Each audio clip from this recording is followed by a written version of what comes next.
Hello, welcome to Converging Dialogues. This is Xavier Bonilla. On this episode, I'm really excited to share the conversation I had with Moudhy Al-Rashid. Moudhy is an Assyriologist and Honorary Fellow at Wolfson College at the University of Oxford. She has a Bachelors in Philosophy from Columbia University's Columbia College, MPhil in Cuneiform Studies, and a DPhil in Oriental Studies at the University of Oxford, Wolfson College. And that's where she currently researches the use of metaphor and descriptions of mental distress in cuneiform medical text. She also teaches Akkadian and knows many ancient languages, such as the Akkadian language, going all the way back to cuneiform, understanding some Sumerian, understanding Babylonian, obviously Assyria, many interests that she has. And she is the author of the latest book, Between Two Rivers, Ancient Mesopotamia and the Birth of History, which is fantastic. Highly recommend.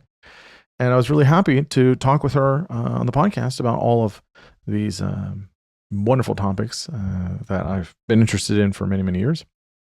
We talk about the uniqueness of Mesopotamia and the Fertile Crescent and what makes it so distinct throughout time. We talk about the importance of cuneiform and cuneiform text. And she does a really wonderful, easy to follow kind of deep dive into how that works and how we get other, quote unquote dead languages, but Akkadian, Babylonian, and even some Semitic languages such as Aramaic. And we talk about Sumerian to Akkadian writing. Talk about the importance of clay for writing, ancient astronomy, and many topics. I really found this enthralling. It was a fun conversation to have. She's brilliant and very kind, just a wonderful person. And so I really enjoyed this conversation. As always, you can find this conversation and all others at convergingdialogues.substack.com. I'm also on YouTube, so make sure you subscribe, share with your friends. And now I bring you Moudhy Al-Rashid. I am here with Moudhy Al-Rashid. Moudhy, thanks so much for coming on the podcast. I'm greatly looking forward to talking with you about your wonderful book. Thank you. Thanks so much for having me. I'm looking forward to it too. Yeah. You've written such a wonderful book. I really enjoyed it for a variety of reasons. The book is Between Two Rivers, Ancient Mesopotamia and the Birth of History. As I was telling you before we started, I have sort of a love affair with this region. I think it's deeply fascinating. And so reading anything new and interesting and good discoveries and data and all this stuff on it. So you went way back. You went way ancient Mesopotamia, which was really lovely. I really enjoy it. You don't see that too often. And the other thing I'll say about the book is it's very well written. I mean, for having such we're talking in some parts, what is it? 4, 5, 6,000 or longer before, and so you make things very readable and attainable, and talking about places that seem, very different from our modern time, and so you make it kind of come into the living room and just kind of sit with you, and so that was very nice. It's not too obviously there's good scholarship in here, but it doesn't feel like a textbook or anything like that. So it's great. It's a really great book. So. Thank you. That really means a lot because I wanted to write something that anyone could enjoy, even a very tired person. Yeah. Absolutely. Yeah. Anybody could pick this up and really kind of get into it. So it's wonderful. So why don't you tell listeners real quick who you are, professionally, academically, all the relevant details there, and how you came to write the book. Yeah, so my name is Moudhy Al-Rashid. I am an honorary fellow at Wolfson College in Oxford, where I've been for almost 20 years. I did my master's and doctorate here, as well as a bunch of postdocs. And I specialize actually in the history of science, but I really love getting to share the history of ancient Mesopotamia, the writing systems used, and the incredible sources that bring this area to life with as many people really as will, tune in. I just think it's so interesting, and I want as many people as possible to know about it because of that. And because it's an important chapter in our history, our global history.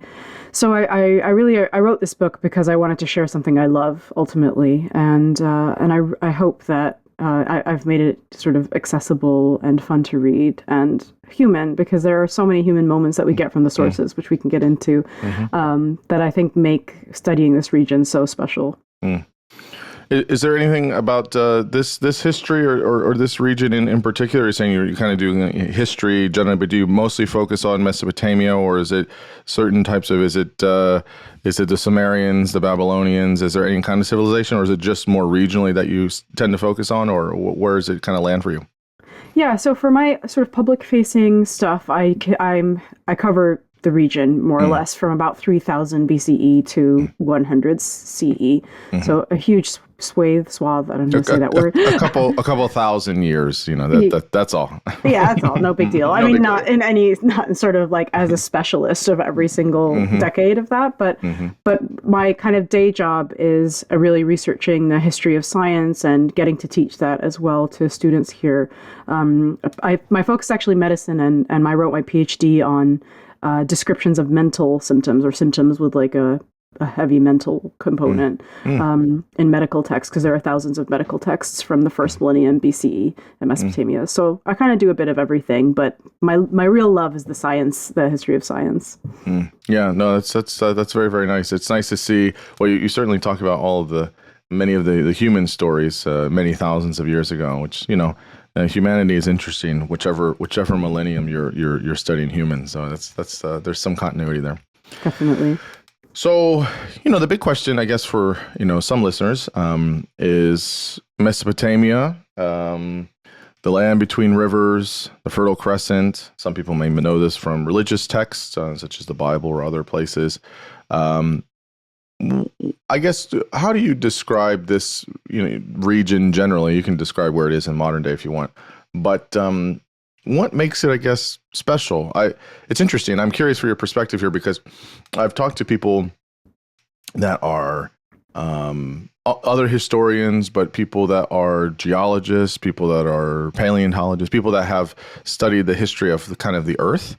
And they all have their kind of take on what makes the fertile. I mean, it's Fertile Crescent for a reason. There's something so rich about the environment, and at the time, the kind of climate and all these things that it's like, oh well, if people are going to settle here, this is a good place to do it. But for you, what is it that makes it so special, unique, and why so much of history has kind of been around there for thousands of years? Yeah, I mean, I think really central to the story is the rivers themselves. So when we say Mesopotamia, it's the Greek word for it means between the rivers, and Bain and Nahrain in Arabic, also between the two rivers. And those rivers are the Tigris and Euphrates, which run through what is now primarily Iraq and Syria, but also a bit beyond that. So the ultimate source, I believe, is in Turkey.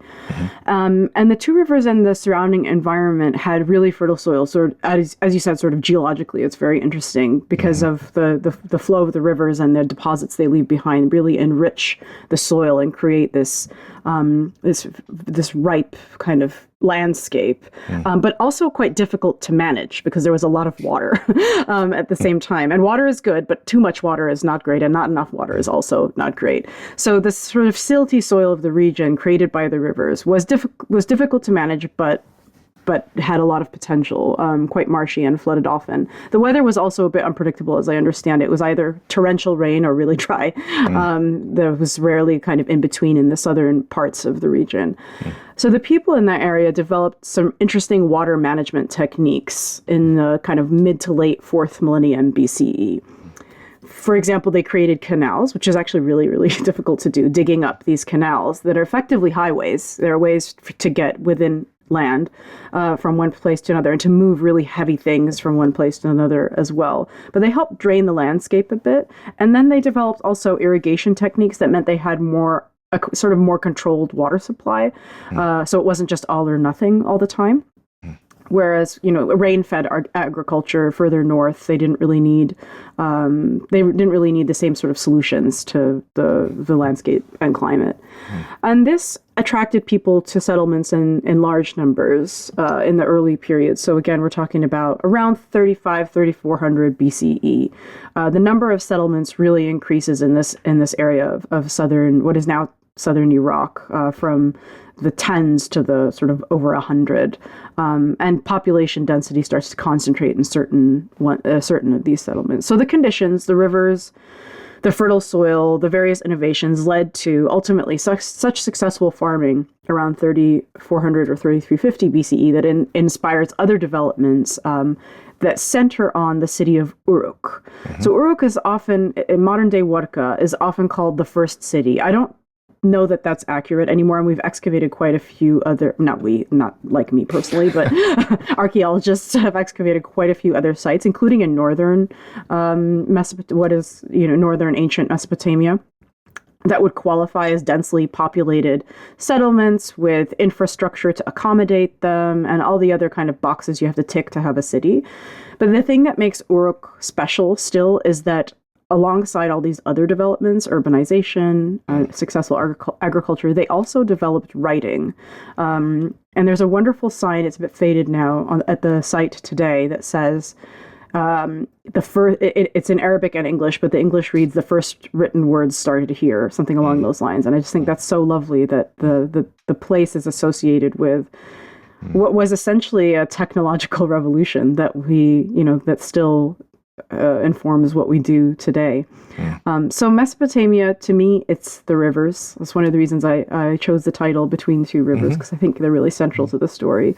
And it was a place. So it wasn't a civilization. It was a place that was home to many civilizations and cultures in the early periods. The Sumerians, and then later the Akkadians and Assyrians and Babylonians, the latter two from about 2000 BCE onward. And these civilizations give us so many firsts that I find totally incredible. The first writing, like I mentioned, but also some of the first written science, the earliest written literature, the earliest attempts to make sense of the past. So maybe we can call it history, maybe not. Possibly the first war memorial in what is now Syria, and more. So that's what really draws me to the region, is just this just incredible chapter in our history that gives rise to so many incredible innovations. Yeah, I think you say it nicely. I mean, I think it's nice to kind of say how the rivers are kind of we give it kind of the heart or the centrality of, I guess, the region. It's interesting we'll talk about Uruk in a bit, but I also think of, as people start to look at other places in the region, one place I'm thinking of is in southeast Turkey. You have Göbekli Tepe, which is supposed to be super old. It's like 10, 12,000 years old, maybe. It's hard to date it. But there's so much, like, there's these, big, like, stone structures in a kind of circle, and they keep finding other things in the region. And it's like, oh, well, maybe people had settled here, and that would have, then that pushes the date back. But I think what you're saying here, at least for what we know with Uruk, is about the concept of writing, which is, again, I mean, everything, what do they call it? Is it everything before that? It's like kind of prehistory. And then once you start getting writing, it's then like kind of a different kind of era. So it's kind of these things of like, wow, it's what was it about, I'm curious about, we can kind of talk about writing here in a minute, but so much of, even when you look at after this period, and even still today, so much of humans, probably starting from Homo erectus, we're moving, right? We're always moving back and forth. We're I wouldn't say wandering. I was very nomadic. It's Anthony Satin was telling me about, we're so nomadic, all these things, right?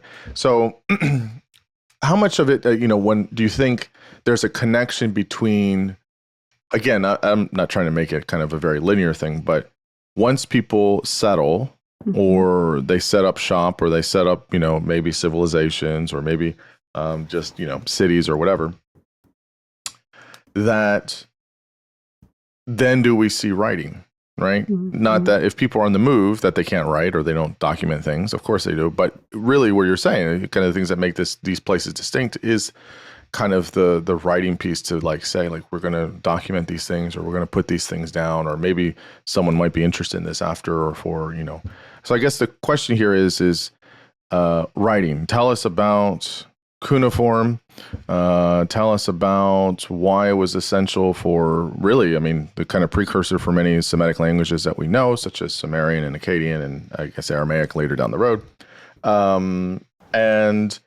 But yeah, I guess generally, what do you think about this idea of when we see this, it's not that people don't move anymore, but we're seeing it when cities or even civilizations start to establish that people start to do this. What was that purpose for? Was it just to, was it for their ancestors? Was it for their grandchildren? Or was it for some other reason? Tell us about kind of all this here. Yeah, I mean, I think it's a great question because it sort of opens up a window on the idea of why bother to invent writing. And I think when I started in the field, I sort of imagined it as, well, surely we invented writing or developed this technology to record our thoughts, or our beautiful poetry or whatever. But actually, people developed this technology because they needed a way to just keep track of vast amounts of information. At least that's one way to account for it. I know that there are more recently other ways to account for it. But the basic storyline is agriculture was so successful, so there were lots of products to keep track of and people working within agriculture. And they needed a way to keep track of that. And there were ways to do this before writing was developed in the form of tokens. So they look a little bit like game pieces for like Monopoly or something like that were sometimes shaped like the things they represented. So like a jug would be from oil or beer. Some geometric shapes were used for certain animals, that sort of thing. And that would allow you to count things and keep track of the counted things in various transactions that were taking place within kind of agricultural contexts. So more numerical in some sense. Yeah, exactly. More for just counting and keeping track of how much stuff something is being dispersed to, of something is being dispersed to someone. And then at some point, instead of using these multiple pieces to keep track of multiple pieces of information, the medium shifts to a single clay tablet that carries multiple pieces of information on it.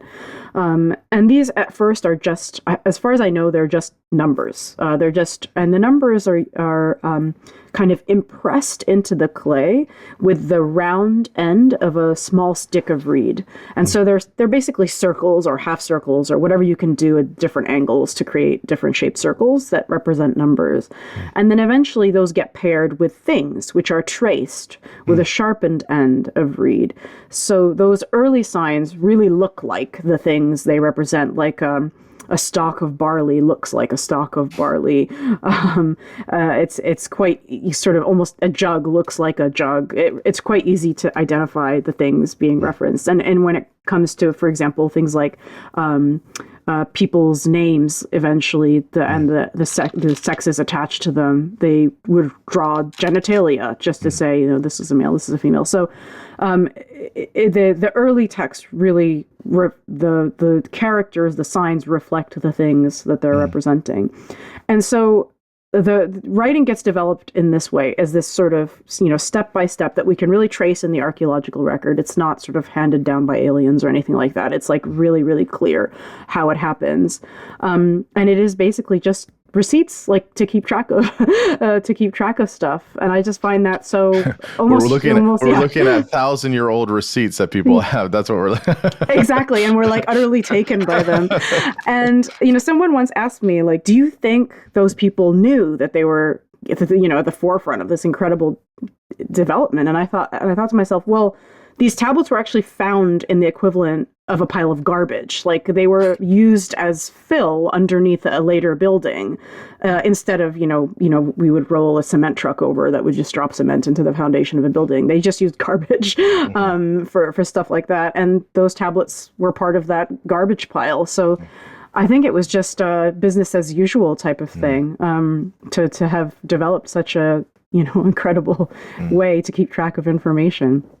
Do you find that it's sort of a symbol based? The first thing I think of, which we still have today, is many countries in Asia, it's in Mandarin or Cantonese or Japanese or Korean.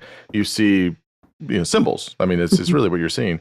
Is is it, again, not to compare, this isn't, comparative analysis necessarily, but do you feel like it's sort of in that world, like this is Mesopotamia's version of that? Again, it's at least the precursors for it, or I'm a little fuzzy on the timeline. Is this period before many of the stuff out east, or further out east, I should say, or where are we at on that timeline wise? I can't recall. Yeah, I don't know exactly how much before, but it's definitely before, because as far as I understand it, the earliest writing comes from ancient Mesopotamia and ancient Egypt. They sort of happen at a similar time. But as you said, it is sort of symbol based. Like in these we don't actually know what language is reflected in the very, very early written texts. So we're talking about 3350 BCE, the birth of Uruk, the birth of writing, the birth of all these agricultural innovations, kind of all dots being connected together in, however you want to connect those. But we think, we can sort of read these based on later texts and later characters that look the same, essentially. But it's all very much an if, and it might be the Sumerian language that is being recorded. But again, there are no hints. There are no signs that give us hints about the grammar or the order necessarily of words that where we might be able to say firmly, this is definitely the Sumerian language. But the later kind of stages of, not much later, a couple hundred years later, so around 2900 BCE, you do start to get texts with grammatical features where we can firmly say, okay, yes, this is the Sumerian language that is being written down in these texts. And so cuneiform itself is the kind of one of the common denominators of the various civilizations and cultures that rose and fell in the region that we call Mesopotamia. And this writing system, it ends up being quite flexible, so it does get to be used to write other languages. So that's the first kind of distinction to make, really, when we're trying to understand this writing system, is that it is a writing system, a script. Like, we use the English alphabet, we can also use that to write French or German with some variations and accents and things like that. Or the Arabic alphabet can be used to write Urdu or Farsi. So it's the writing system can be used to write different languages, and that's what ends up happening, really. The two primary ones from ancient Mesopotamia are Sumerian, which I mentioned, and a little bit later, Akkadian, beginning around 2300 BCE.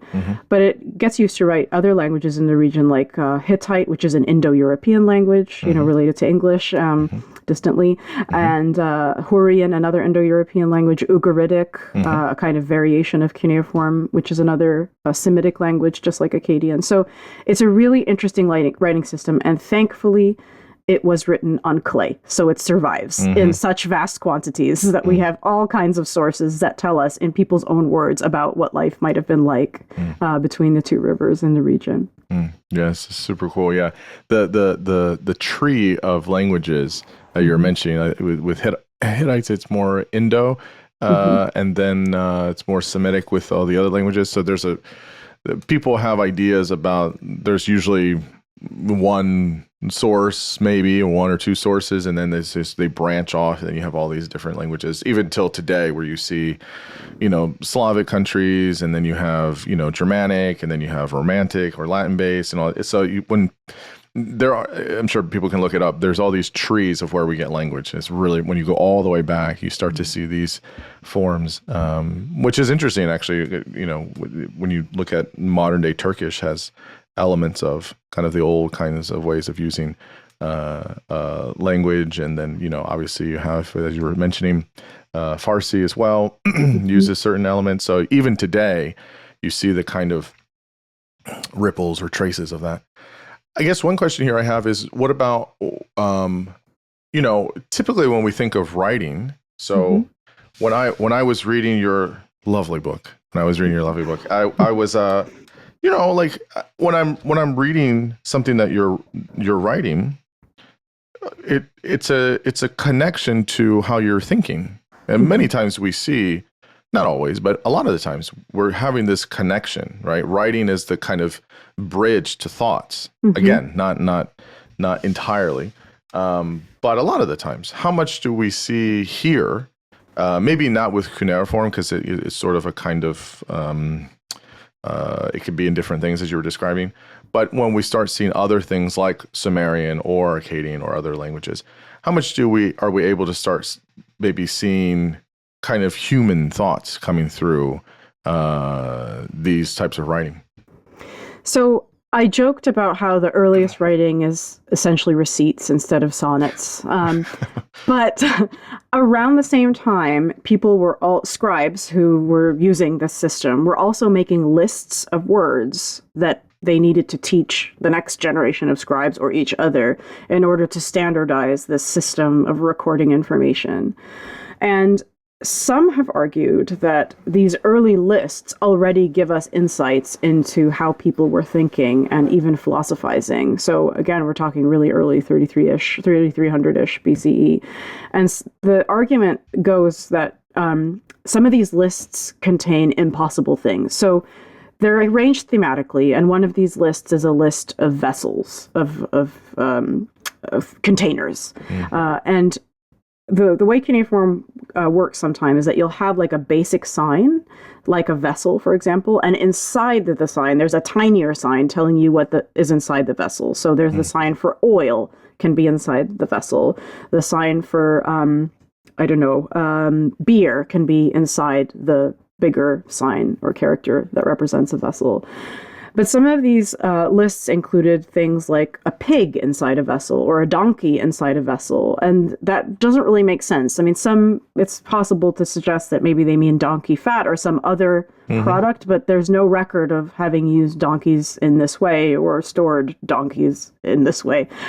Sort of impossible to even imagine. So some scholars, like Mark van de Meerup, have argued that what they're doing is they're just trying to be as complete as possible. They're trying to combine signs in a sort of as complete a possible way, sort of like you might do a multiplication table. You want to cover every single possible way to multiply things together.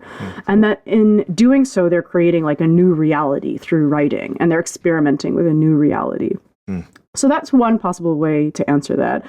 But I think perhaps less controversially, not that it's particularly controversial to make that argument, but more firmly, we can say that I would say in literature some of the early literature starts to give us insights into how people thought and what they thought were important themes to explore. But even something as simple as a letter can also give us insights into how people were thinking. And there are some really deeply personal letters that survive from ancient Mesopotamia, again, from much later periods than the period of the earliest writing and these very early lists. And again, even something really dry, like a court record of a divorce proceeding, can also tell us a bit about how people approached such issues and approached recording such issues. And then much later, the sciences, which is my favorite thing on earth. I think the history of science in ancient Mesopotamia is interesting because it's a history of people trying to make sense of the world. And some of these really early texts from around 2000 BCE are giving observations of lunar eclipses and observations of the movement of the planet Venus across the sky, or its absence, during volcanic eruptions or things like that. So there are lots of insights into what people thought were important, how they produced knowledge, and how they organized information about the world around them that you can get from these texts, as well as how they related to each other sort of more personally, and what they thought was worthy of exploration, which you get in some of the famous epics, like the Epic of Gilgamesh, for example. But also some of the humorous works can give us some philosophical insights into what people were thinking, I think. So how do we get from cuneiform to Sumerian to then Akkadian to then Babylonian and then Assyrian and then Aramaic? How do we see this sort of chain of sorts? Again, it's not that linear, but how do we get there? And how good is your Sumerian? If you want to try it, you don't have to do it. Thank goodness, because it's terrible. My Sumerian is terrible. I think you mentioned. I mean, it's hard. I mean, most people don't hear what it sounds like, so it's interesting. I have heard Akkadian though. I knew some people a long time ago when I was in school that studied dead languages, but it's different. It sounds different. So yeah, I mean, how do we get there? And yeah, just tell us how much of these have you studied, and do you know, or certain words or phrases? That's always fun to know too. Yeah. So I would say the short answer is a lot of creativity. So if we think about really early cuneiform, each sign standing for just a word, and then eventually scribes basically exploit the sounds and meanings so that a sign could stand for more than one thing and be used more flexibly to represent not just words, but sounds, just syllables or sounds. So I think this really only makes sense with an example, and I'm going to use an example in English just to kind of make it a little bit more clear. So if you think of the dollar sign for a second. It's used in English to stand for the word dollar. But another word for dollar is buck. So theoretically, it could be used to represent a male deer. If you had a sentence like, yesterday I saw a buck in the forest. I can't really imagine anyone needing to do this, but you could use a dollar sign in place of the word buck. And it is possible to sort of interpret it in that way. I, like me, is another good example, because it's really hard to draw the concept of I as a person, like the first person pronoun representing an individual. But there is another word in English that sounds like I, sounds exactly the same, which is the eye on your face. So you could draw an I, the eye on your face, to represent the sound I in sentences where you're using it to represent yourself, to represent that concept of the self. To see is also a hard thing to draw. So it's hard to find an image that can represent the verb to see something. So you could also maybe represent this verb with an eye, because that's what you use to see. So a symbol like an eye, a drawing of a person's eye, or even a dollar sign, can be expanded to mean different things and stand for different sounds. And that makes it possible for a writing system, let's say our writing system was just pictures, to expand and represent more things than it was originally developed to do, or things that are really hard to represent, like grammatical things, like a plural S at the end of a word, or more abstract things like, I don't know, sad. And this is basically what early scribes were doing with cuneiform. They took a sign like a foot and said, okay, this stands for the verb to walk or to stand. They took a sign like the word for house, which is pronounced in Sumerian, and said, okay, this stands for house, but it also stands for the sound so we can use it as a sound to write multiple different words that have nothing to do with houses or temples or anything like that. I get really into this in my book, so I think it might be easier to follow these principles of expansion when reading a kind of dedicated section to it. But hopefully that's enough to understand the basic concept of how a writing system can expand to become more flexible, and therefore used to write out sounds that can be used to reflect different languages, including ones that are totally unrelated. So Sumerian, as far as we know, is a language isolate. It's not related to any known languages, whereas Akkadian is a Semitic language, and Assyrian and Babylonian are dialects of Akkadian, like there are multiple dialects, like French Canadian and French south of France and in Paris. So they're dialects of that same Semitic language. And cuneiform expands in this way to be able to write completely unrelated languages and reflect the full kind of repertoire of sounds, grammatical features, and vocabulary of all those languages. Do people work kind of backwards to understand this? So you kind of like, okay, well, we know, if you know Akkadian, then you can kind of get some of the ideas maybe of Sumerian, maybe, and then you can kind of look at the cuneiform. You're like, okay, I can kind of go backwards and see, kind of start piecing it together, or I mean, this might be a little too in the weeds, but I'm just curious of like how, I can imagine if I look at a cuneiform clay tablet from 6,000 years ago, I'd be like, what am I looking at? But then if I know later documents and then kind of trace it, then I could say, oh, okay, like I know Akkadian, so then I can start working back of like kind of the precursors of it. Is it kind of work that way, or is it just a little bit different for everything?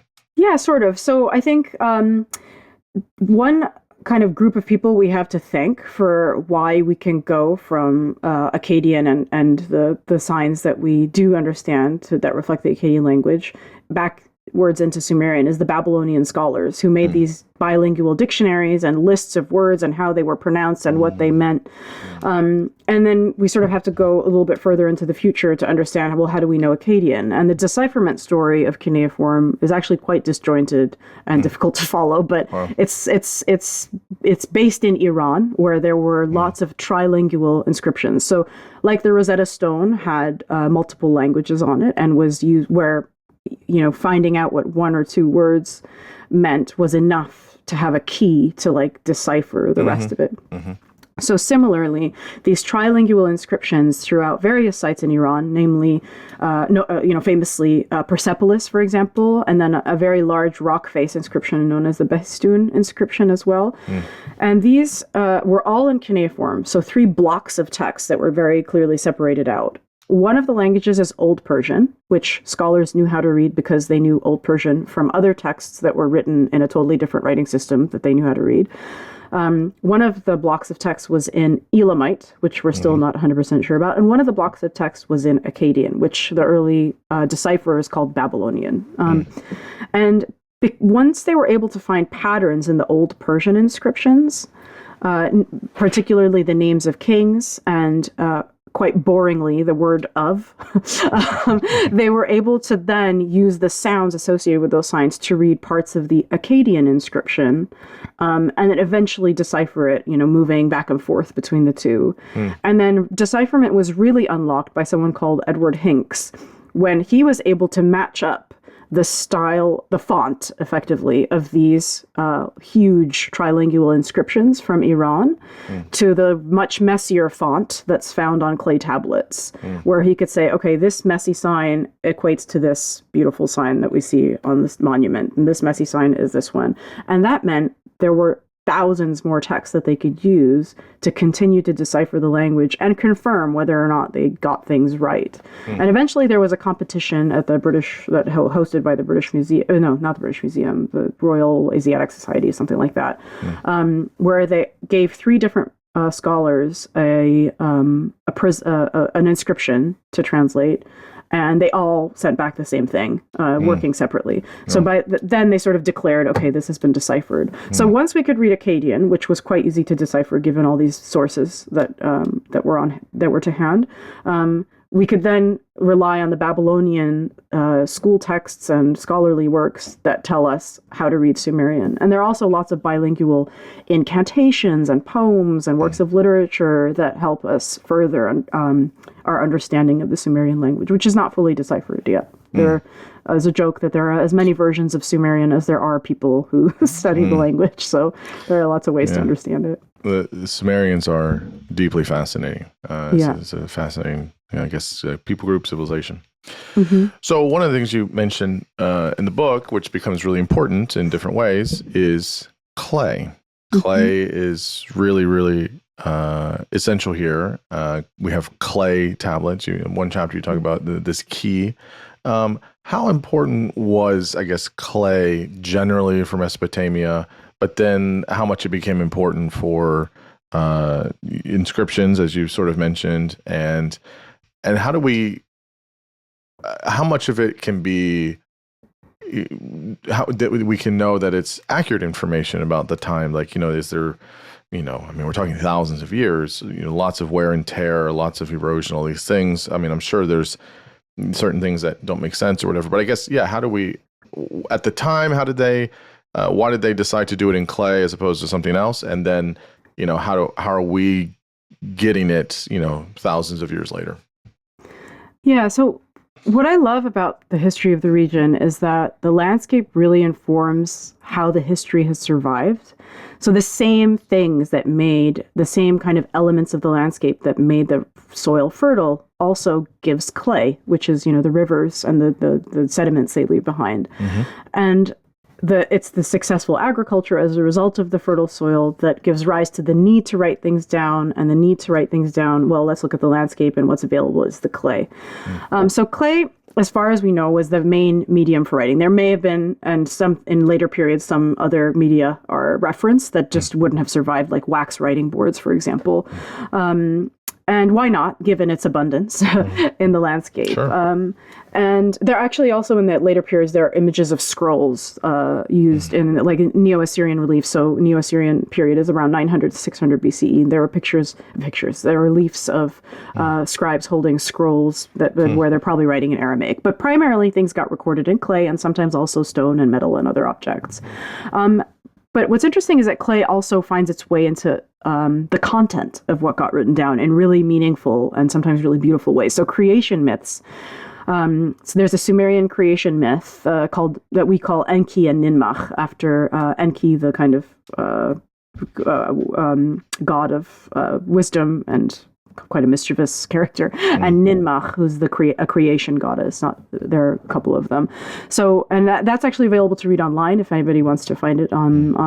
It's called Enki and Ninmah, and they describe the creation of humanity out of clay. And in other myths, people are described as having been created by a creation goddess by being pinched off of clay.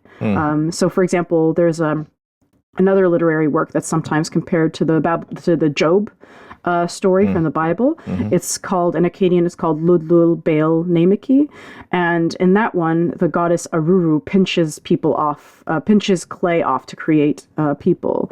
And similarly, in one version of the flood story, a very early one, the birth goddess, she trods on clay. I sort of imagine this as someone like trotting on grapes or something to make wine, and then recites an incantation, so imbuing the clay with some sort of magic, and then pinches off 14 pieces to create humanity.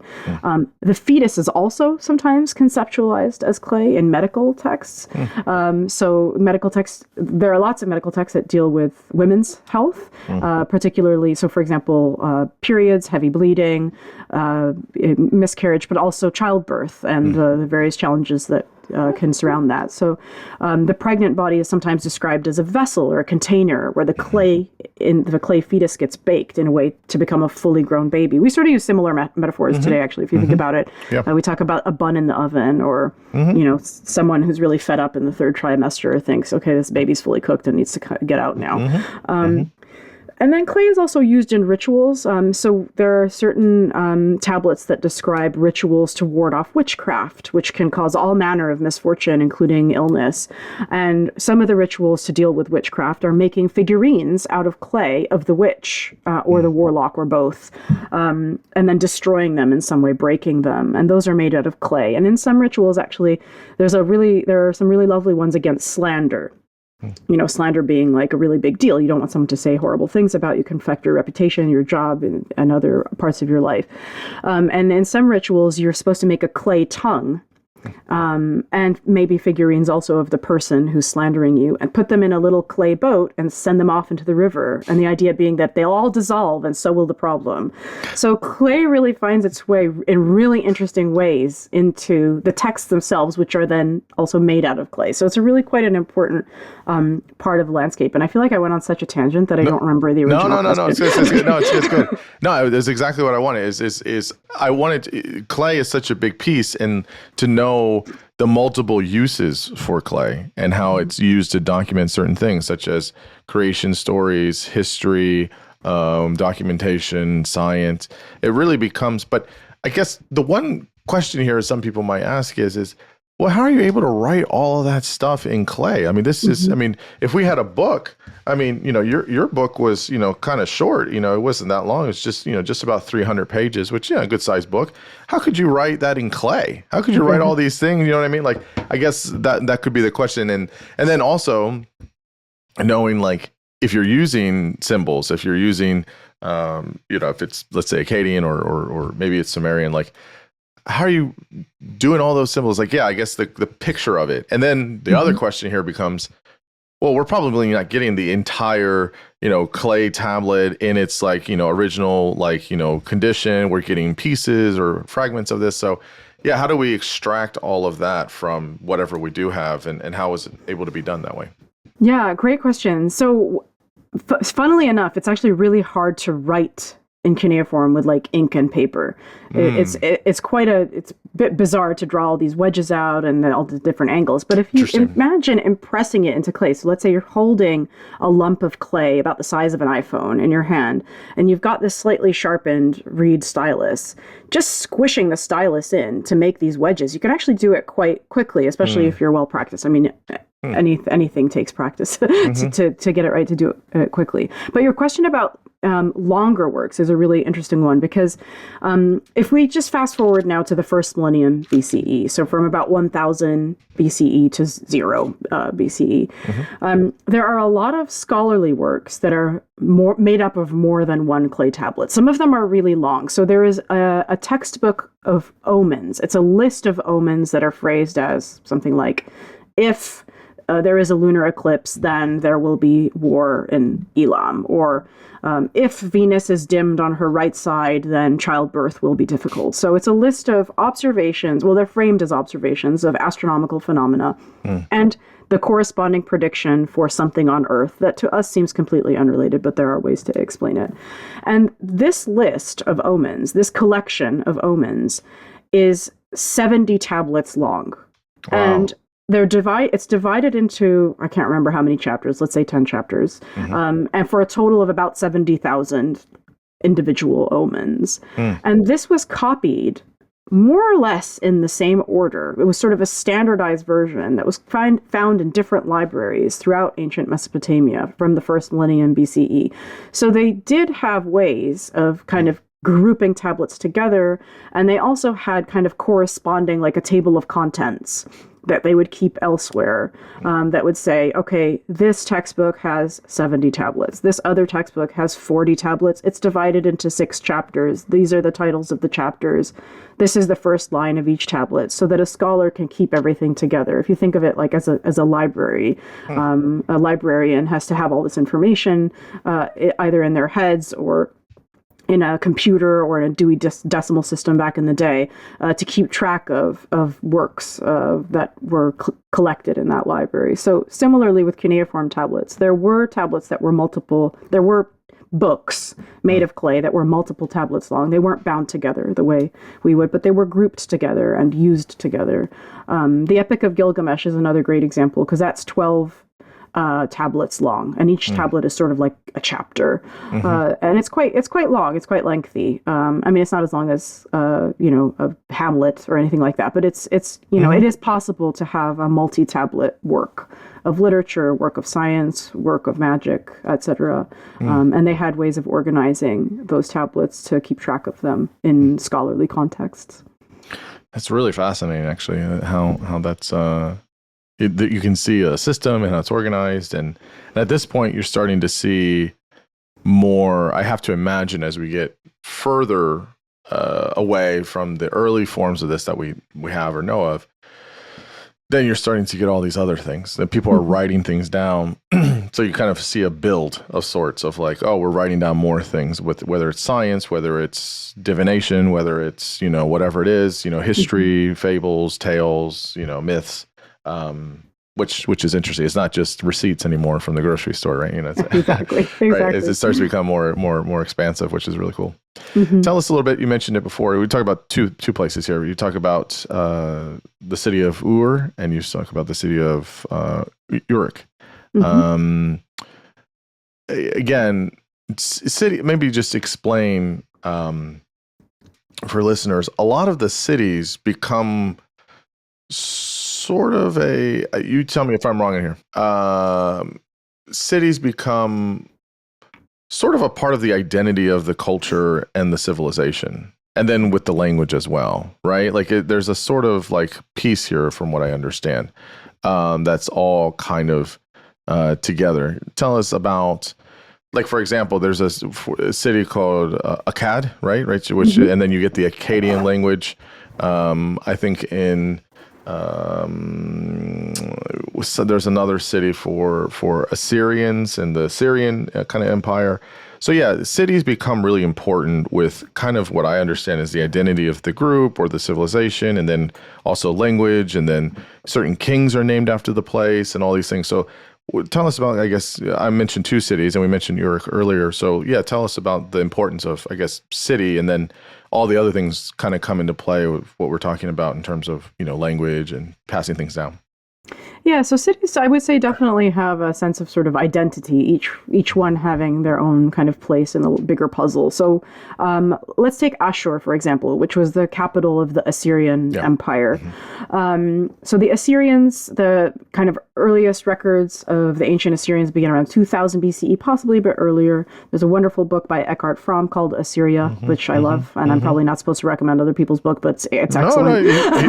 He's great. He was on the podcast a couple years ago. We talked for about 2.5 hours all about the Assyrian Empire, and he's lovely. And yeah, people should check out his book and listen to the conversation I had with him. It's great. He knows everything about Assyria. So he's absolutely brilliant. Yeah, I recommend the podcast, and the book is really really excellent, even for someone who already knows a lot about Assyria. It's just still so illuminating and so well written. So around 2000 BCE, let's say, all the way up to the fall of the kind of last great kings of ancient Assyria. 600? Yeah, around 612 BCE, exactly. Ashur was their capital for a big chunk of that time. And Ashur was also the name of their primary god, the head of their pantheon. So there's this real identification between deity and place, and this kind of identity formation around that, and the power of that city as the center of the heartland of that empire. But then if you think of other cities, like within Babylonia, certain cities were associated with certain elements of society. So Eridu, another city that's not too far from Ur, was a sort of religious center, and it's in some accounts the birthplace of kingship, where the gods send the idea of kingship down to earth, the idea of a king down to earth. And Nippur is another kind of possible center for this in other traditions. Nippur, another city in ancient Babylonia, was a center of scholarly learning, possibly, or at least our evidence skews it in sort of that direction, because there are so many schools. So many school texts have been uncovered from ancient Nippur.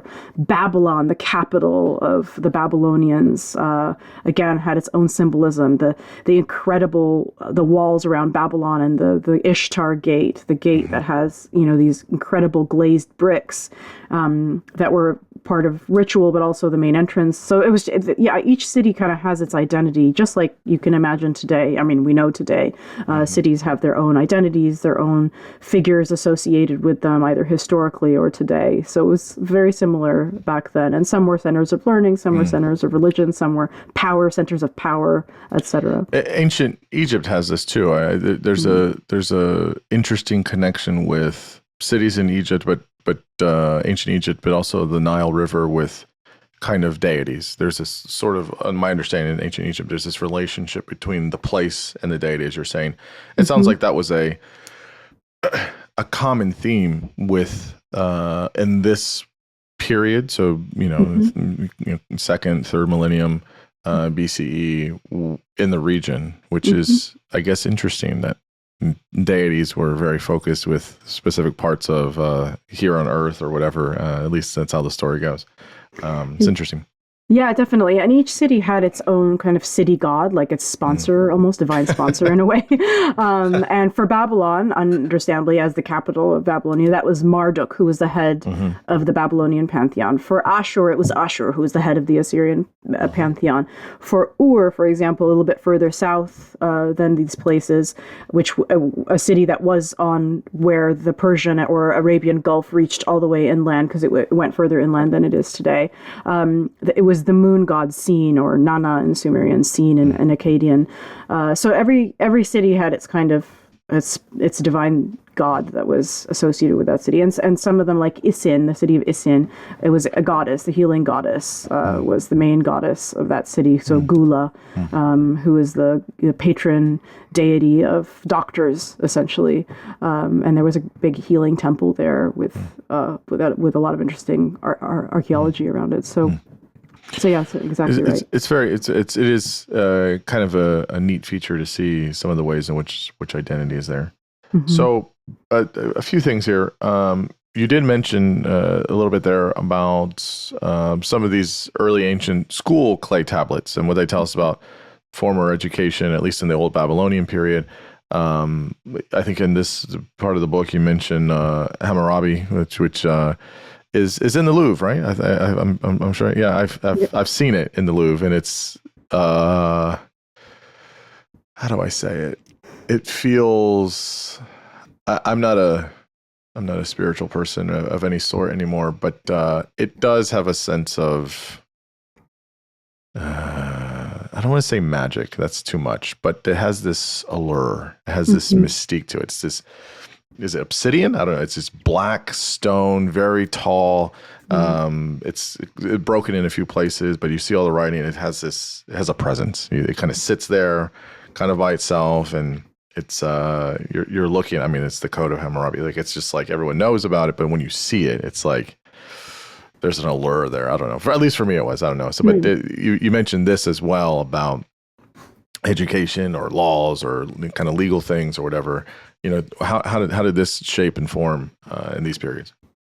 Yeah, so the stela that you're talking about, the Hammurabi stela, it really is a powerful object, and it's quite tall. It's very tall. I mean, it has to be. I mean, I don't know, maybe 5 meters. I don't know, maybe not that tall, but it's tall. It's very tall.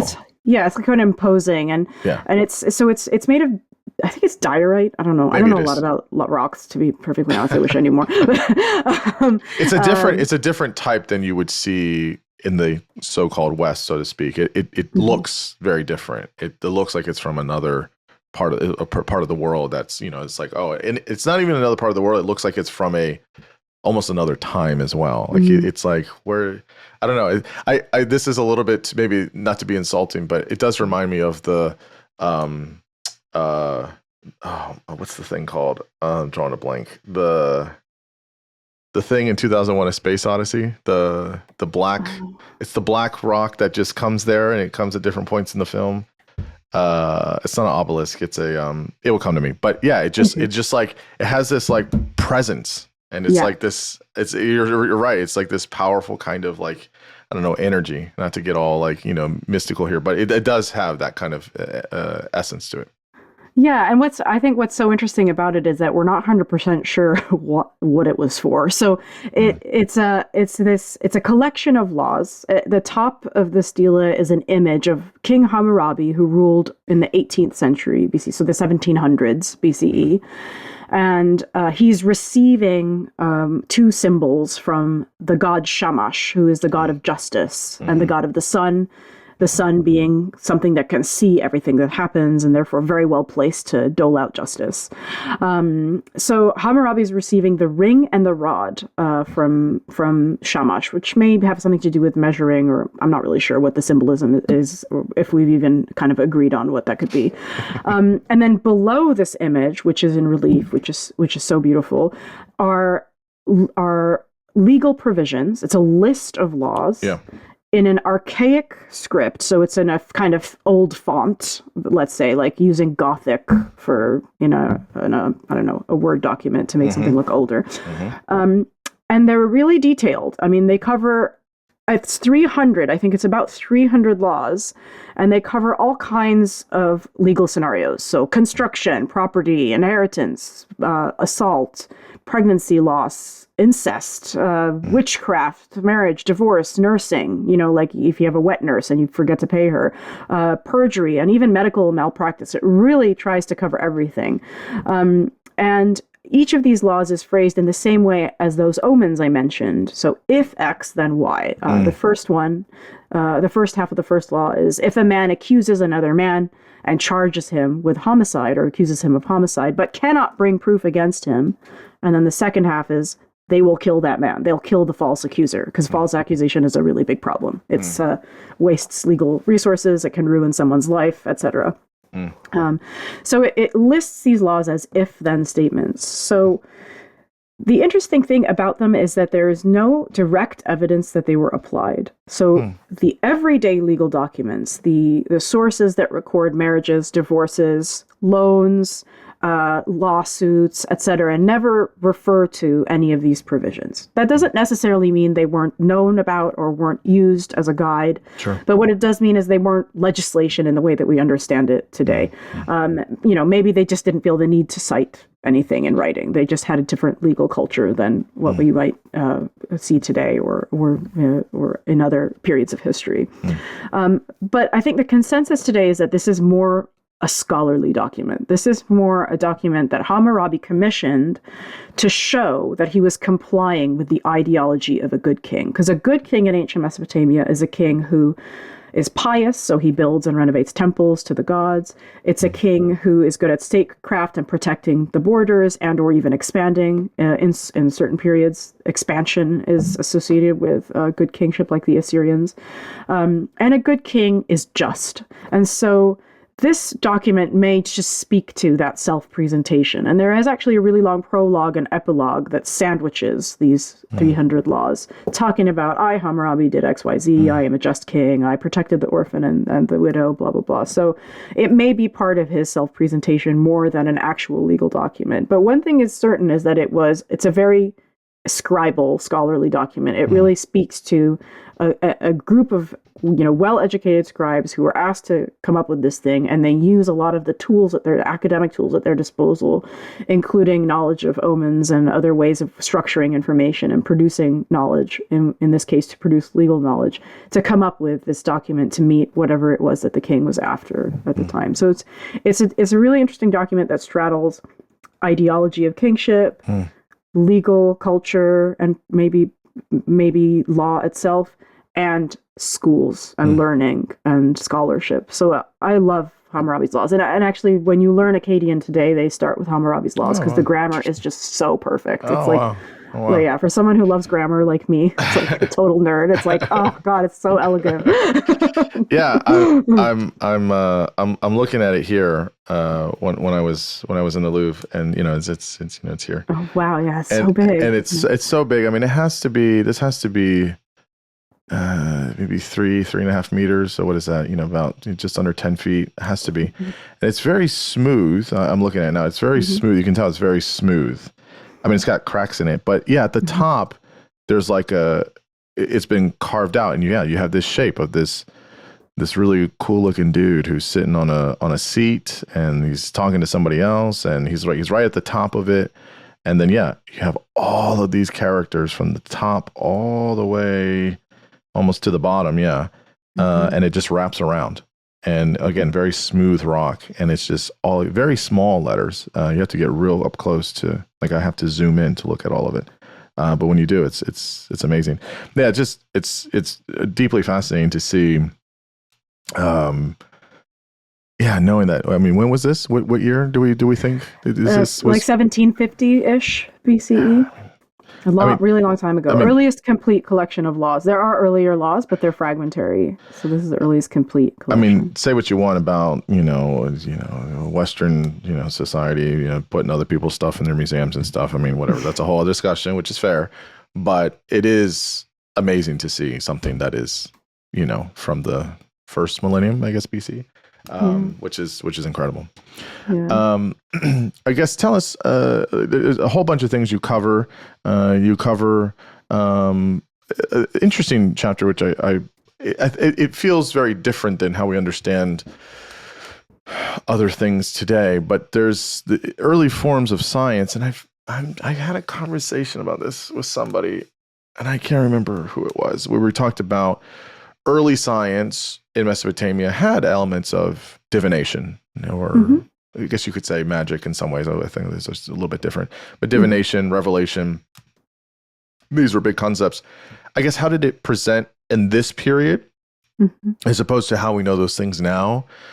I mean, is it too far to say that this is sort of early precursors of astronomy, or is that too fine a point on this, or what were they up to? I mean, you have to imagine, if at any point, if someone's on a planet, even if you don't know anything about planets or anything, it's like, okay, when I look up out in the night, I see all these things moving around that are glowing. And of course, what is that? What could that be? So before you know anything about stars and planets and the sun and the moon and all these things, you'd have to think, okay, something's going on. What's happening? So yeah, how do we see this part of what we know from the period of what they were up to in terms of writing about, I guess early kind of science in this way?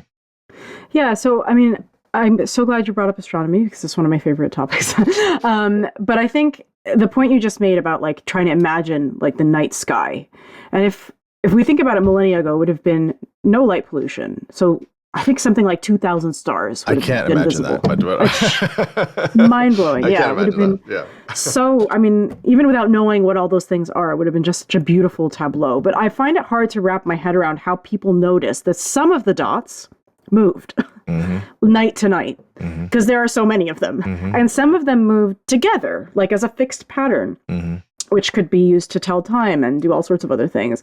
And at some point, not necessarily even in someone's lifetime, a moving dot returned to the same place in the sky on the same date. So, for example, the planet Jupiter, to take a random example, in Babylonian reckonings of time, this sometimes takes over 73 years, I think it is, and sometimes even over 80 years for Jupiter to return to the same spot in the sky on the same calendar date, Babylonian calendar date.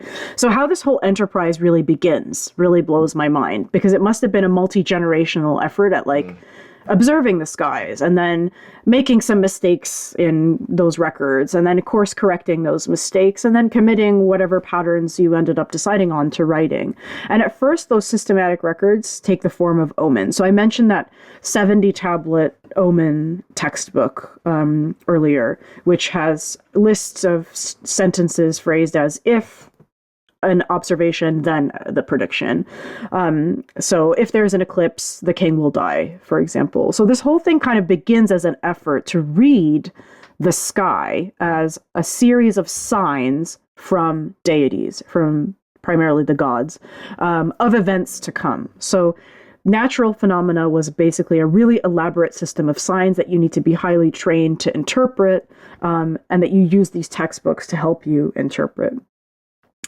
And if we fast forward now to the Neo-Assyrian kings, who we've also spoken about a couple times, so 900 to 600 BCE, Assyria was one of the major civilizations of ancient Mesopotamia, reaching its height around 650 BCE. And under its last great king, Ashurbanipal, who kind of led the empire to become the biggest the world had ever seen so far, for better or worse.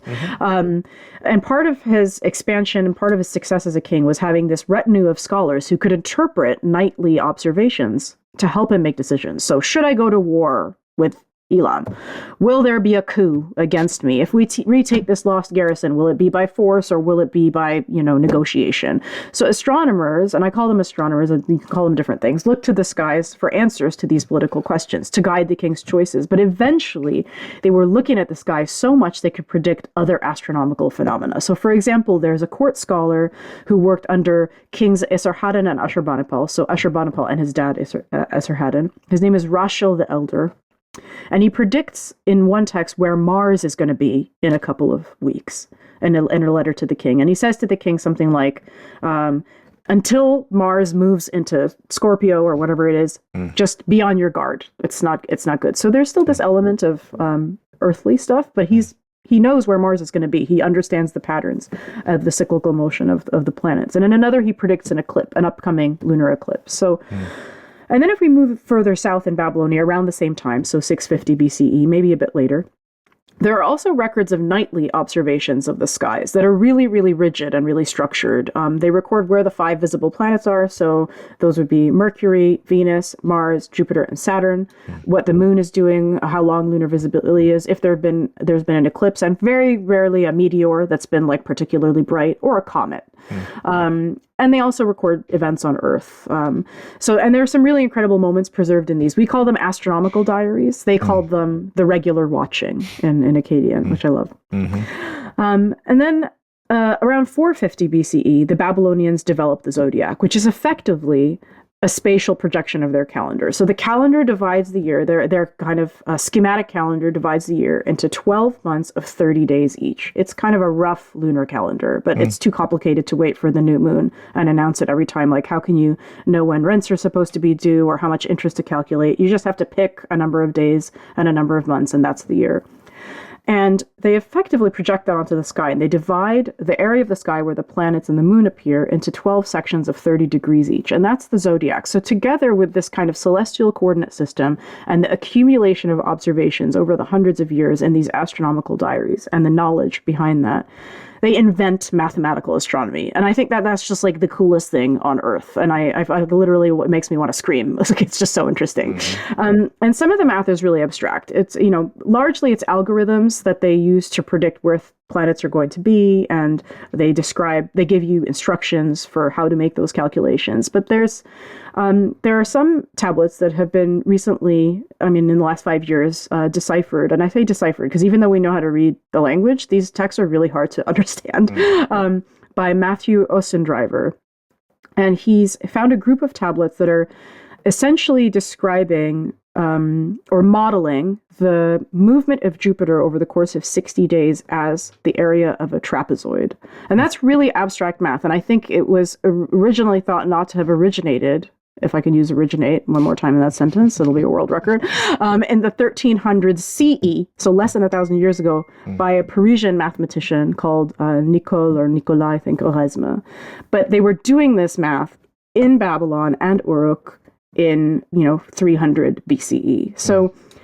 So astronomy is like my favorite thing because it begins as a system of science, and maybe it stays a system of science. It doesn't really matter. But all these developments around it, all this observation, all this way of structuring knowledge and producing knowledge and working together to do this over generations, I think is incredibly moving and just so cool. Yeah, it is. It is really, really fascinating to know that people can look without telescopes necessarily, without all the things modern tech we have now. That people are able to figure this out, which is truly incredible. It's really, really incredible. It really is. One thing you mentioned throughout the book, but then at the end, you mentioned, I'm going to mess this up, Inagali Nana. Am I saying this wrong? That's perfect. You can tell us briefly just what we know about her, but kind of more broadly, the role of women in ancient Mesopotamia at large. What was that like? Obviously, we're talking thousands of years, and we're talking different, groups and civilizations in different places and things like that. But generally, in terms of the region, how do we see, the role of women in ancient Mesopotamia? Yeah, so Enigaldi Nana, she's sort of in a weird way at the center of the book, but also hovering in the background throughout the whole thing as well. She lived in the 500s BCE. She was the daughter of the last independent Babylonian king named Nabonidus, and she was a high priestess to the moon god in Ur. So we remember that Ur, the god at the center of Ur was the moon god, whose name in Akkadian is Sin and in Sumerian is Nana, and she served as the high priestess to the moon god. She's the last in a very long line of high priestesses that begin sometime in the 3rd millennium BCE, so possibly around 2500 BCE. But, the first named priestess we know is Encheduanna, who's also the first named author in history, and she lived in the 2300s BCE. So Enigaldi Nana was high priestess of the moon god, but we actually don't know very much about her. There is some evidence. There are like 2 administrative texts that mention her and her household directly, but other than that, we don't really know much. So in the final chapter of my book, I wanted to look to the lives of other women to try to illuminate what her day-to-day life might have been like in Ur. So there are a lot of sources that tell us about what women did in ancient Mesopotamia, and they did all sorts of stuff outside of, the family, which is what we traditionally would say, oh, well, the sources must not tell us anything about women. They were always at home doing home stuff, but they were also doing that, which is incredibly difficult, but they were also doing business. They were also writing. They were learning how to write. They were acting as scribes. They were running pubs. The Sumerian king list, which is a document that records a list of kings, it also names a queen named Kubau, who was also an innkeeper. So they ran pubs. And they even tell us, the sources even tell us about the lives of enslaved women. So including ones who were eventually freed. So there's a woman whose story that really, really moves me. Again, also from the 500s BCE, same era as Enigaldinana. Her name is La Tubashini, and she was enslaved through marriage at some point. And she had 6 children, I think, in that marriage, at least. We have to think of infant mortality and pregnancy loss as well. So, and all of her children were also inherited her enslaved status as well. And when she was finally freed, of which we don't know much about the circumstances, she essentially took one of the wealthiest and most powerful families in Babylon to court to free her children, which I think is incredible. And the argument she made was basically like, some of these children I had after my freed status or when it was a bit iffy. And unfortunately, the court only decided that one of them could be considered free, and that the rest would remain enslaved. But I think her story is so incredible because we know more about her than we do about some queens. Wow. And this is, documents over the course of, over a decade telling us about her whole life. Just snippets, but enough for us to piece things together and just imagine the grit she must have had. So I mentioned the first named author in history was a woman called Enkhedwana, who was a high priestess to the moon god at Ur, just like Enigaldinana. It's a wonderful book about her by Sophus Hele, and with a translation of her hymns. But women also served as kind of medical professionals, including midwives. They were sometimes even called to witness a person's identity because they were present at their birth, for example. And medical texts tell us a lot about women's healthcare and treatments for various experiences as well. So queens leave behind some spectacular objects they were buried with. The Assyrian queens, in particular, have some extensive tombs. And what I love is that they're associated with the scorpion because of how fiercely they defended their young. I don't know if you've ever seen a scorpion with babies. I haven't. But it's depending on how you feel about exoskeletons, it's basically they carry these tiny scorpions on their back for I don't know how long to protect them until they're ready to go out into the world. So mothers in general were compared with scorpions, but the Assyrian queens in particular really took that to the next level. So I think there is really a lot that we can say about women, what women did. There's quite a lot of variety in what they did across the entire social spectrum. And in some cases, this may illuminate what Enigaldinana's life would have been like as a high priestess, because even though she would have been in a much more privileged position, she was still incredibly busy. She had to manage a lot of land. She had to carry out various rituals that were very meaningful at the time. If you didn't get something right, then the harvest would fail. These things were all connected to each other. So I think she's a really interesting figure that can shed light on the lives of women, which can in turn shed light on her life as well. Yeah, it's important to know that, when we think about the role of, historically, males and females, that in ancient times and throughout history, people have different roles to play, and they're all important, and they're really, really essential. And so, I think you see this a lot in many civilizations where women don't really take the back seat, or they're not, sitting on the bench or whatever. They're really, really active in life, and not just, in the home or, on the land. They're doing a lot of other different types of things, as you're mentioning. So it's important to really see that from so many years ago. Last question is today. So when we look at the modern nation states in which this region is, Mesopotamia exists. So as we mentioned before, it's modern day Iran, Iraq, Syria, Turkey, and other places. How much do you think ancient history or culture continues to play a role in the identity of many of the people groups in the region today? And so another way of asking that is how much does ancient Mesopotamia still live in current day Mesopotamia? Yeah, I mean, I'm not from Iran. I'm from Saudi Arabia, so I'm a little bit tangential, and I'm half Lebanese as well. But so I sort of answer this indirectly, if I can. Sure. So I can tell you how I feel about my heritage, which is a country that is not in a kind of post-conflict state, that is not, it's quite in a, very quite stable country. But where I grew up, there was a lot of history. And we used to go out into the middle of the desert, for example, and find what we called shark teeth. They were not shark teeth. They were stone tools, early stone tools that were just sitting on the surface of the desert, untouched for like over 10,000 years, which is just mind blowing now that I know this as a historian, and we used to pick them up and be like, oh, look, a shark teeth. Let's take it home. And then I don't even know where those ended up. So, and that's, because once upon a time, Saudi Arabia was very green. I think it's that the monsoon from Africa just went a tiny bit further north, and we used to graze the Arabian Peninsula and create these perennial lakes. And around these lakes, you have, as early as 400,000 years ago, signs of human life in the region. There's incredible rock art.